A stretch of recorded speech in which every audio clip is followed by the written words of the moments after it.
So often have we seen Queen Mary in the magnificence of her old age that we almost forget how lovely she'd been when she was 19. Princess May was singled out by Queen Victoria to marry the heir to the throne. And 60 years ago, she became the bride of Prince George of Wales. King George V and his Queen Mary came to the throne in 1910 to be crowned in Westminster Abbey the following year.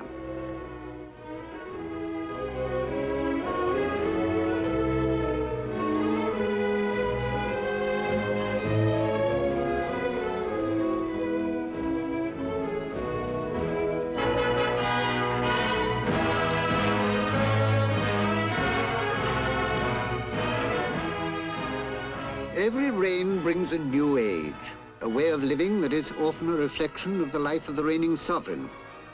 As the Edwardian gaiety faded into the past, the world began to change. There were other countries, other kings, but few of the monarchies survived the century.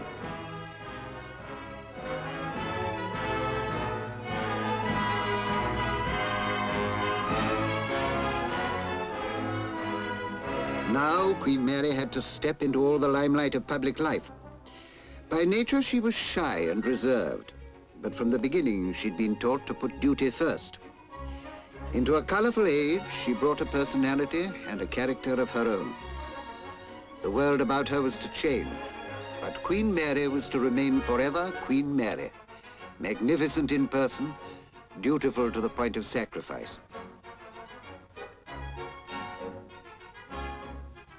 Most of all, perhaps, Queen Mary enjoyed the pageantry of Wimbledon, the afternoons in the sun, the green turf, and the artistry of great players like Suzanne Lenglen. For Queen Mary, it wasn't summer without Wimbledon.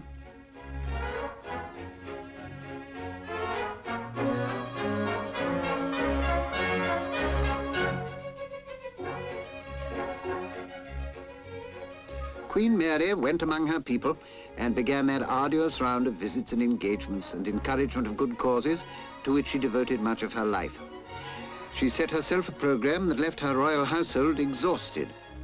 And in addition to all this, away from the ceremonial and public engagements, she was making certain that her children would benefit by the simplicity and discipline of family life.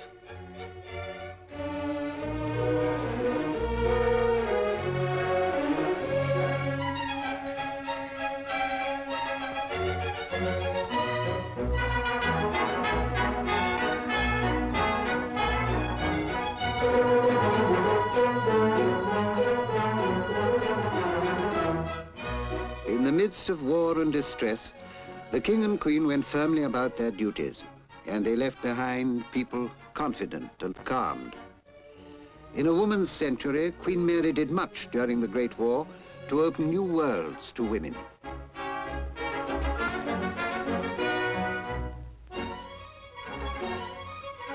By now, we've learned to understand the strain and the toll of kingship. George V grew seriously ill. Queen Mary took on his public responsibilities with all her indomitable spirit, but even then she found time to care for her husband.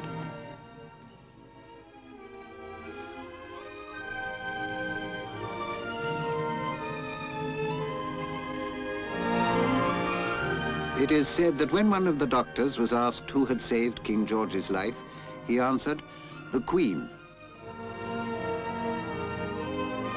So earnestly did King George and Queen Mary go about their daily duties that it was said they were astonished at the affection of the public on the occasion of their Silver Jubilee. But the kings depart, and a great reign drew to a close. After a lifetime of public service, it seemed Queen Mary could retire to the quiet pursuits she loved and leave her 4 sons to uphold the throne. But 1936 was the tragic year of her life. After the death of her husband, she heard her son, Edward VIII, abdicate in favor of his brother.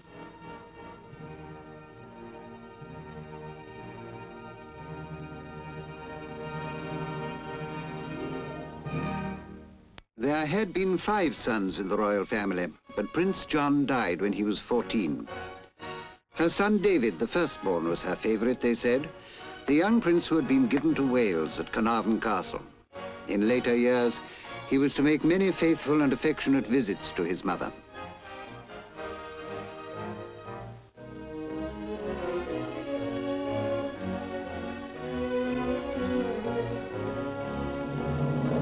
To her children, Queen Mary passed on the tradition of a united family life, and she held them all affectionately together even after their marriages. The Princess Royal married Lord Lascelles.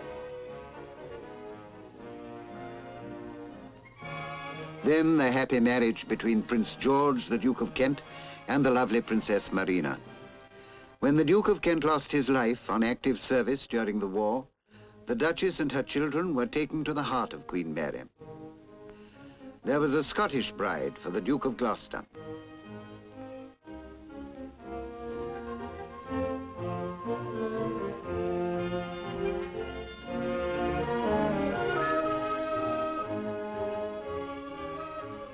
But the marriage of historic significance was the wedding of the Duke and Duchess of York.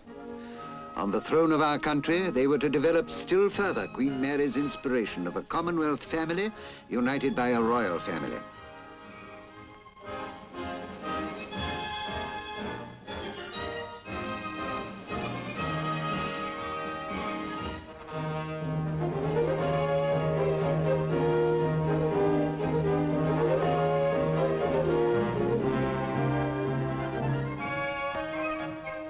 George VI, firmly on the throne, a great king, magnificently aided and partnered by Queen Elizabeth, Queen Mary could take life easier.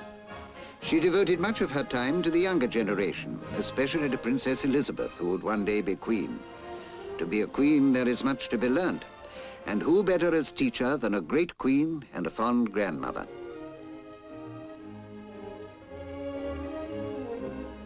Everyone said how happy Queen Mary was at the royal wedding.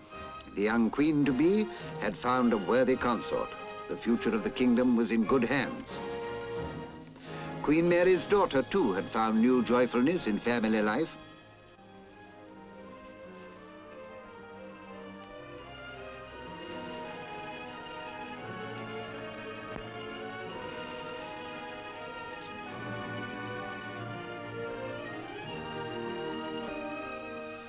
Perhaps no one in the world had seen so many changes, so much history at first hand as Queen Mary. Unchanged by it all herself, she'd reached a happy old age. And in the evening of her life, she still went her busy round, flower shows, exhibitions, tennis. Queen Mary was the ever-welcome visitor, greeted warmly by her people wherever she went.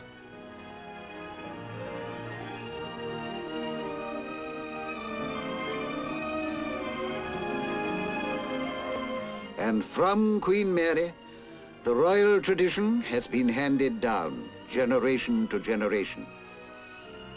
To the young queen and her family, Queen Mary has left an inheritance of strength and uprightness, the enduring attributes of British royalty.